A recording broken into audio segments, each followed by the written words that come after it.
is, the 2021 Kia K5.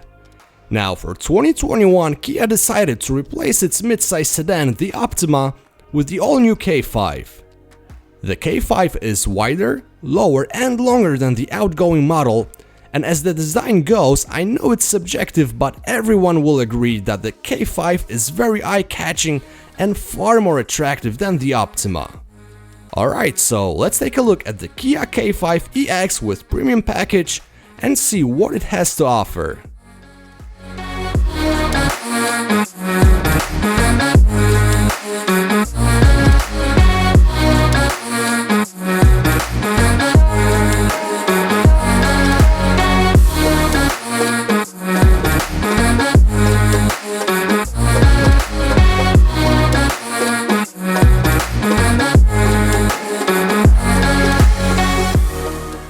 So, as always, let's start with the powertrain. The K5 EX is powered by a 1.6-liter turbo 4-cylinder, producing 180 horsepower and 195 pound-feet of torque. Now, it isn't the most refined power unit on the market, but it gets the job done. The torque peak is at 1500 RPM, which results in a lot of wheel spin on a slippery surface, but in dry driving conditions, that high low-end torque helps you accelerate very efficiently. The torque-converted 8-speed automatic works just as expected. It favors smoothness and efficiency, and it isn't particularly quick, but again, for this type of car, you don't need anything crazy. During my week with the K5, I averaged 26 miles per gallon in the city, 39 on highway and 36 combined. These are really good numbers, especially considering the car's size. Now, the driving characteristics are typical for this segment. The chassis has been tuned on a softer side and it filters out the bumps very well. Plus, thanks to extensive use of underbody covers and deadening materials, the new K5 offers really refined and quiet ride, one of the best in its class. When driving aggressively, there is a good amount of body roll, but the car always stays predictable and doesn't oversteer a lot. Not that you can tell when the front tires start losing grip because the steering doesn't provide any feedback, but it's quite precise and not overly assisted, which is always a good thing.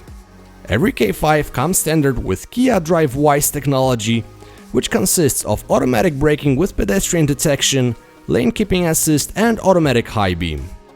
Higher trim models give you blind spot monitoring with rear cross traffic alert and Kia's highway driving assist, which I guess you can call a semi-autonomous driving system. It is one of the best among mainstream brands and it's almost at the level of Volvo's Pilot Assist. The interior looks very upscale and this is one of the best, if not the best designs in the segment.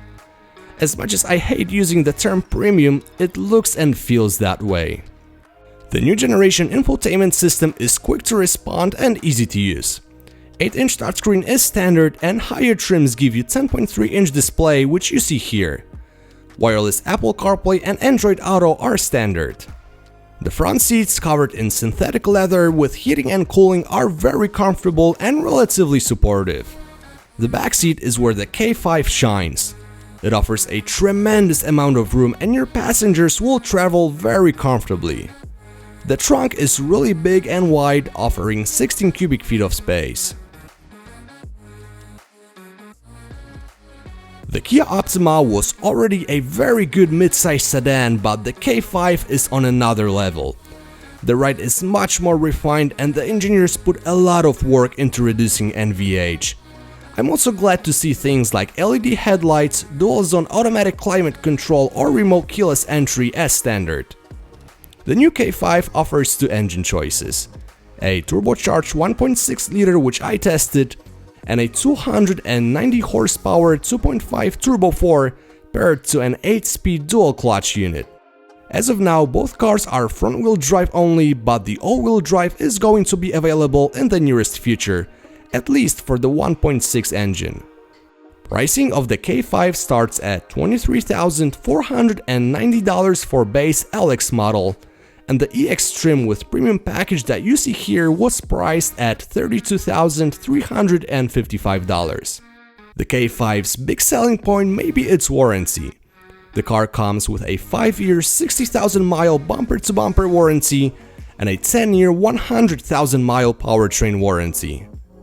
If you wonder how I would spec out my K5, click the link in the description. Thanks for watching.